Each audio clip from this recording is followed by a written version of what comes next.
السلام عليكم ورحمة الله وبركاته. كلنتي وعن داوديال. haddaba muuqaalkan waxaan ku eegi doonaa macluumaadka kuwooda ugu dambeeya ee ku saabsan COVID-19 iyo faafitaankiisaba. Isbooqashada, wada kulanka iyo sheekaysiga waa astaamo lagu garta bulshada Soomaaliyeed oo ah wax soo jireen ah. sidoo kale waxaan aad uga helnaa inaan tagno maqaayadaha iyo goobaha lagu qaxweeyo. Khubarada caafimaadka ayaa sheegaya inuu COVID-19 dib u soo laba kacleeyay, asagoo laga cabsi qabo in uu sii laba lixaadsado xilliga qaboobaha ee nagu soo fool leh. Tirada dhimashada iyo kiisaska coronavirus ayaa labadaba kor u sii kacayo waayahan. Taxadar la'aantan sii baahaysa ayaa walwal gaara ku rida madaxda caafimaadka ee gobolka Oregon, ayagoo kula dardaarmaya shicibka in ay dib uga noqdaan isku soo dhawaanshaha. Isbuucyada iyo bilaha soo socda ayaa loo baahan yahay in taxadar dheeraad ah lala yimaado, ayagoo ay nagu soo fool leeyihiin bilihii fasaxyada iyo sidoo kale holideyaasha.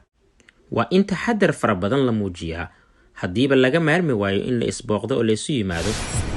garoonada lagu ciyaaro kubadda iyo sidoo kale meelaha bulshada isugu soo xoomaan ayaa ayagana keena khatar aad u weyn.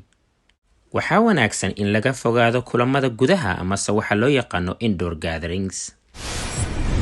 hase yeeshee gobolka Oregon wuxuu eebba ku manaystay jawi wanaagsan oo neecaw leh, dhul buuraley ah oo doog iyo biyo dhacyo badan leh.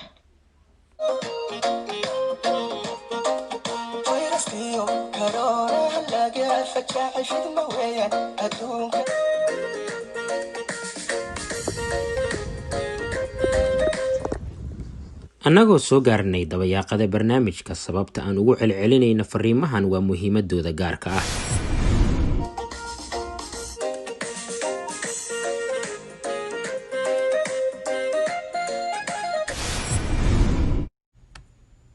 macluumaad dheeri ah oo COVID-19 ku saabsan waxaad ka heli kartaa website-ka shaashada ka muuqda.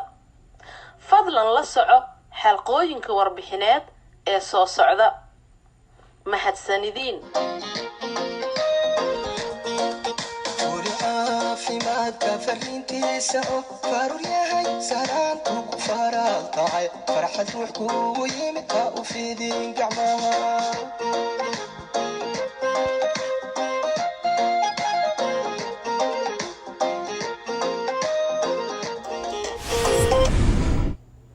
soo saarida wacyigelintan waxaa iska kaashaday ururka xoojinta Soomaalida Somali Empowerment Circle iyo hay'adda Benestar, waxaana maalgeliyay hay'adda caafimaadka ee gobolka Oregon, Oregon Health Authority.